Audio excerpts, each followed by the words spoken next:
Jadi berarti kita udah kesepakatan bersama nih ya. Jadi untuk menjawab domain pengetahuan yang ada di setiap artikel itu lebih ke spesifik kemana gitu. Namun jawaban dari aku gitu ya, dari artikel-artikel yang udah aku identifikasi gitu, udah aku amatin itu hampir rata-rata gitu ya. Si domain pengetahuannya itu dari 10 artikel itu ada sekitar 7 jurnal gitu ya yang melingkup domain permasalahannya itu di bidang kesehatan atau di bidang medis yang mendiagnosa atau mendeteksi penyakit pada manusia, dari ginjal, ada yang diabetes, ada yang sakit gigi berlubang dan seperti itu. Lalu ada satu tema lagi mengenai domain permasalahan itu lebih ke mendeteksi kerusakan pada smartphone. Terus ada satu lagi domainnya itu lebih ke bagaimana tes kepribadian karyawan terhadap pekerjaannya. Sama yang terakhir, yang ke-10 itu tema domain permasalahannya itu lebih ke rekomendasi masakan tradisional Jawa. Kalau dari aku mah domain permasalahannya itu begitu. Kedengar gak suara aku? Tadi terputus kan? Halo, halo. Dengar, Oh, dengar. nah gitu aku mah kalau buat ngejawab si domain pengetahuannya itu dari 10 jurnal itu 7 jurnal itu aku identifikasi 7 jurnal itu meranah lebih ke kesehatan atau ke medis seperti penyakit ginjal, penyakit diabetes kayak begitu. Satunya meranah ke kerusakan pada smartphone, terus ya ada yang lebih ke rekomendasi masakan sama tes kepribadian karyawan terhadap pekerjaannya. Kalau yang lain artikelnya, domain permasalahannya lebih kemana? Dari 10 artikel ya. Coba kalau yang lain gimana? Domain pengetahuannya itu di mana? Di bidang apa? Ternyata. Kalau saya dari beberapa jurnal yang saya amati dan saya tinjau, jadi dari beberapa jurnal terkait itu emang benar lebih mengacu kepada domain untuk sisi medis gitu. Jadi emang karena pada dasarnya mengapa banyak yang mengambil ke medis karena ya ini merupakan sebuah apa istilahnya hal umum gitu ya yang biasanya orang itu dengan maksudnya dengan tenaga kerja medis yang sedikit gitu jadi makanya banyak yang ngambil domain pengetahuan yang lebih mengacu ke medis gitu jadi nah tapi selain itu juga saya mendapatkan beberapa referensi atau domain lain yang lebih mengacu kepada istilahnya seperti ini lebih kepada deteksi apa prediksi mengenai apakah eh, apakah suatu jaringan itu yang menjadi penyebab suatu jaringan tersebut jelek kayak gitu. Ada juga kemudian satu lagi ada juga yang domainnya itu mengacu ke apa ya lebih mengacu ke ini cuaca kayak gitu prediksi cuaca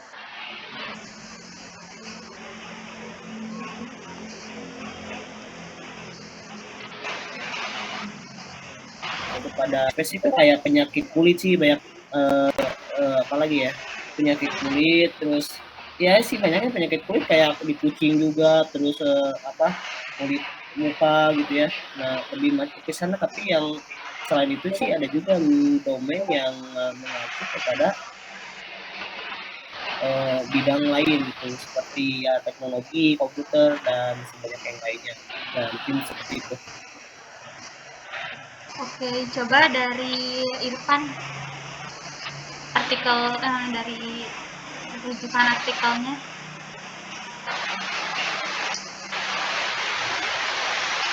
Mungkin karena saya tadi salah paham mengenai domain pengetahuannya,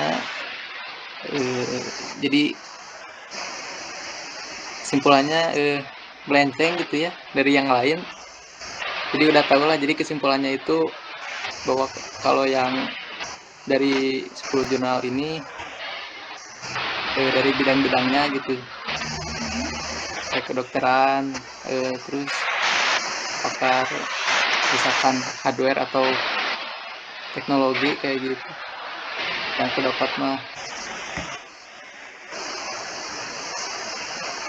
Oh iya, berarti coba dari Haikal. Ayo Haikal. Ya, halo. Kalau yang saya dapat itu ya kebetulan sebuah jurnalnya itu membahas tentang penyakit-penyakit.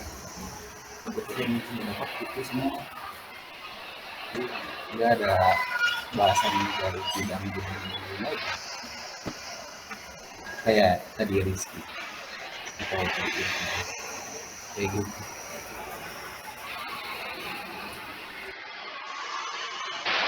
Oke, coba dari Adi.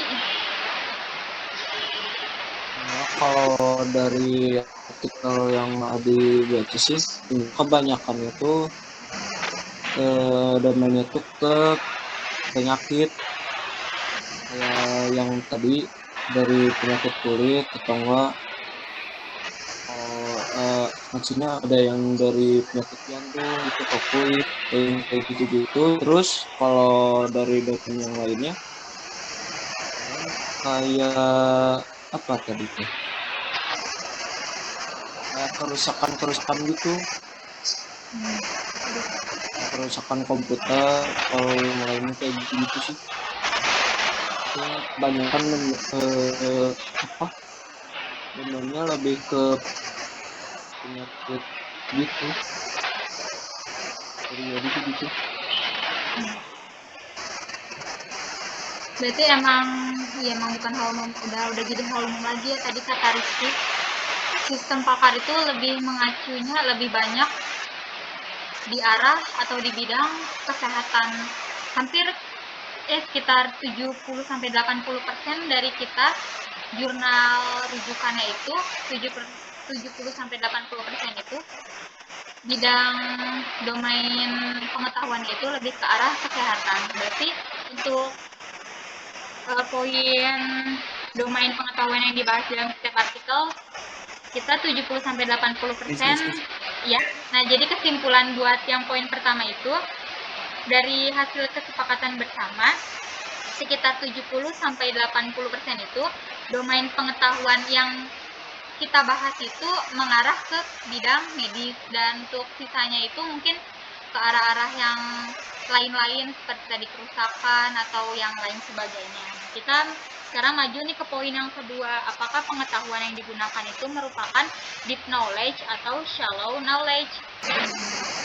Oh iya, coba dari hasil pengamatan tim dari jurnal-jurnal yang udah Rizky identifikasi gitu, ada berapa yang masuk ke shallow knowledge sama yang masuk ke deep knowledge itu ada berapa? Kalau yang diamati sih lebih banyaknya ya ke ini sih apa lebih banyaknya itu ke ya hampir setengah-setengah sih, hampir setengah-setengah di antara ya 50-50, soalnya ada yang emang pakai pakar gitu, ada juga yang emang pakai referensi buku, terus ya emang buat istilahnya ya dasar, buat penelitian biasa aja gitu ya. Jadi 50-50 sih, ada yang emang menurut ya agak usah pakai pakar, misalkan kayak deteksi jaringan gitu ya udah we, pakai buku aja juga udah bisa gitu ya. 50-50 sih, 50-50. Ari ada dari yang pakai. kalau dari aku juga sih kebanyakan langsung enggak sih, kalau aku mah dari jurnal yang udah diamatin gitu hampir sekitar 60% lah, 60% itu langsung terlibat si pakarnya ya, sekitar 60% langsung terlibat si pakar-pakarnya. Jadi untuk pengetahuannya juga lebih dalam lagi, lebih detail lagi untuk pertanyaan-pertanyaan yang nantinya akan ditanyakan yang akan ditanyakan kepada user. Jadi untuk hasil diagnosanya juga lebih rinci begitu.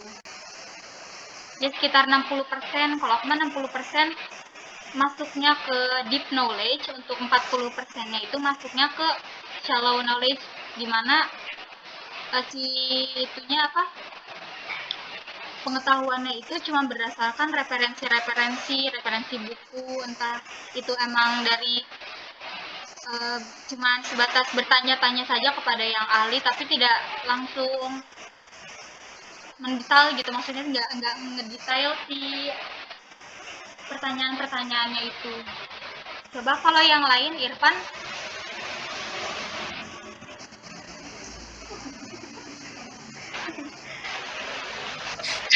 Kalau dari saya ini terdapat 60% deep knowledge sama 40%-nya itu shallow knowledge. Nah, yang 60%-nya itu contohnya langsung ke dokter spesialis. Nah, di sini ada kasus diagnosa penyakit kehamilan. Tentu seorang pakarnya itu dokter spesialis kandungan. Nah, kayak gitu. Lalu kalau yang dari shallow knowledge-nya itu cuman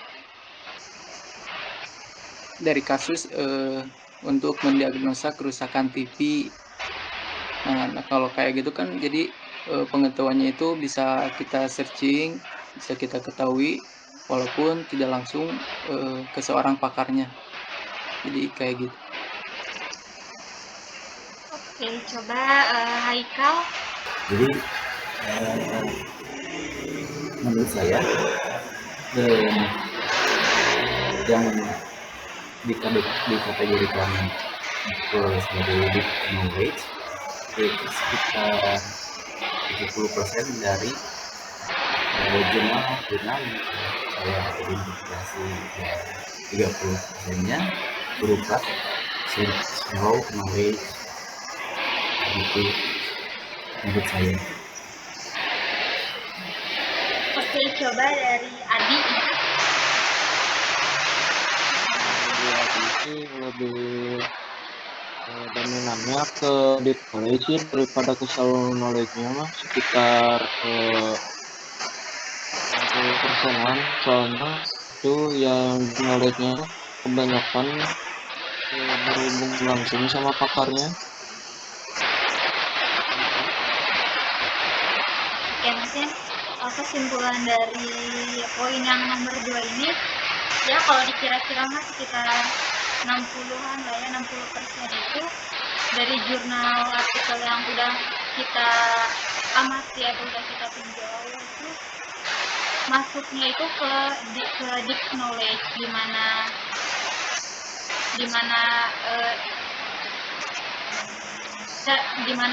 si pakarnya itu